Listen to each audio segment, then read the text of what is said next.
Hello mga idol! Welcome naman po sa ating panibagong video. So nakatikim na ba kayo ng inihaw na bangus, sinabawan, linagyan ng puso ng saging at talbos ng kamote? So kung hindi pa, halina turuan ko kayo. So bago ang lahat, introhan muna natin.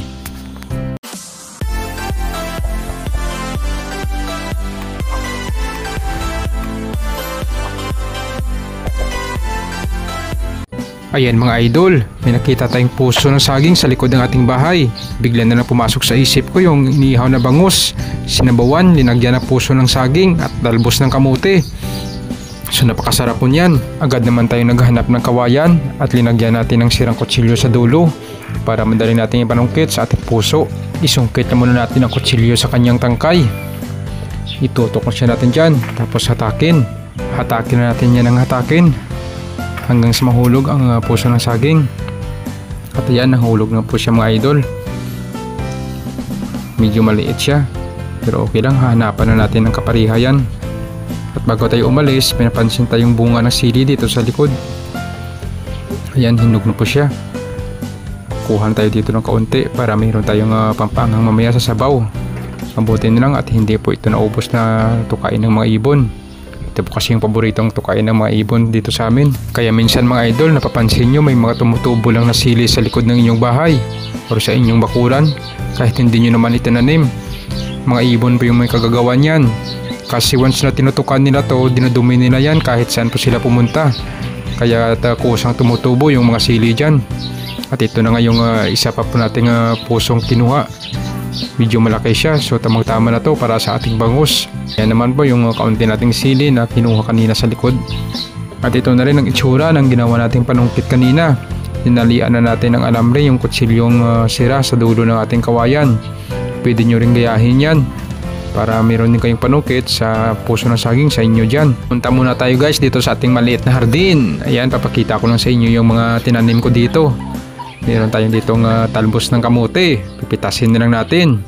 At ito naman po yung example ng pag may itinanim, may aanihin. Ito po yung buhay natin dito sa probinsya. Maraming libre. Naalala ko pa noon nung nagtatrabaho pa lang ako sa syudad. Grabe, kahit talbos ng kamote, bibilhin mo talaga. Paano naman, wala po tayong lugar na pwedeng magtataniman doon. So shoutout nga pala muna sa mga tropa natin dyan sa Ace Hardware, SM City, Iloilo, Ace Hardware, Delgado, at saka sa Ace Express, SM City, Iloilo. Mga 7 taon din naman akong palipat-lipat dyan. Siguro kahit sa pagtanda ko, hindi ko rin malilimutan yung mga experience ko dyan. Shoutout na rin pala sa kumare nating si Bibski B. Gooch. Nag-send po siya ng stars. Hindi lang po isa, kundi 10. Grabe, nakakataba ng puso. Maraming salamat po.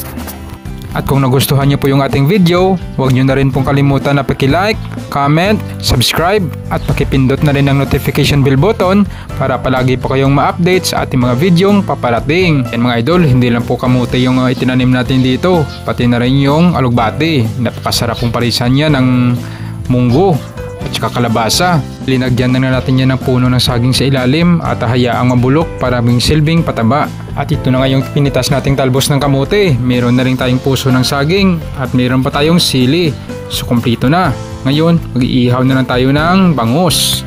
Sa pag-ihaw natin mga idol, hugasan na natin yan at isa lang agad sa apoy. Kahit hindi na muna natin yan lagyan ng asin or kahit anong klaseng pang timpla, okay lang muna yan. Pagdating naman sa kanyang lamang loob, mamaya na natin tanggalin yan pagluto na. Kahit masusunog ang kaliskis ng ating bangus, okay lang yan. Tatanggalin din naman natin yan mamaya. Yung iba, pag nagluluto nito, hindi na nila iniihaw. Medyo may katagalan kasi ang paggawa. Okay din naman yan, lalong-lalo na sa kalenderya. Kaso, hindi na masyadong malinamnam or maunami ang kanyang lasa. Lutong bahay kasi itong ating ginagawa. Try yung subukan mga idol, sa sarap nito. Panigurado, mapapa-extra rice ka talaga. Habang nag-iihaw tayo ng bangus, maglilinis naman tayo dito ng puso ng saging. Pagkatapos nating tanggalin ang unang layer na matigas na balat, tanggalin muna natin yung matigas na sugi dito sa kanyang parang buhok. Sugi kasi yung tawag niyan dito sa amin sa Iloilo. Iwan ko lang dyan sa inyo. Paki-comment naman dyan sa baba para may idea rin ako. Pagkatapos natin tanggalin ang hindi na mapapakinabangang mga balat at ang natiray kulay puti at malambot na, pwede na nating hiwain yan ng 4 na piraso or depende naman sa laki or sa liit na gusto nyo. Pagkatapos nating hiwain at lumabas na ang kulay puti niyang tiyan, tanggalin muna natin yan. Medyo matigas kasi yan. Medyo mahirap yung palambutin pag ating linaga. Pagkatapos nating hiwain, lagyan muna natin siya ng tubig para hindi umitim. Ibabad lang muna natin yan sa planggana. Pagkatapos, maghihiwa naman tayo ngayon ng kanyang mga sangkap. Maghihiwa muna tayo ng kamatis, sibuyas, luya, at saka batuan.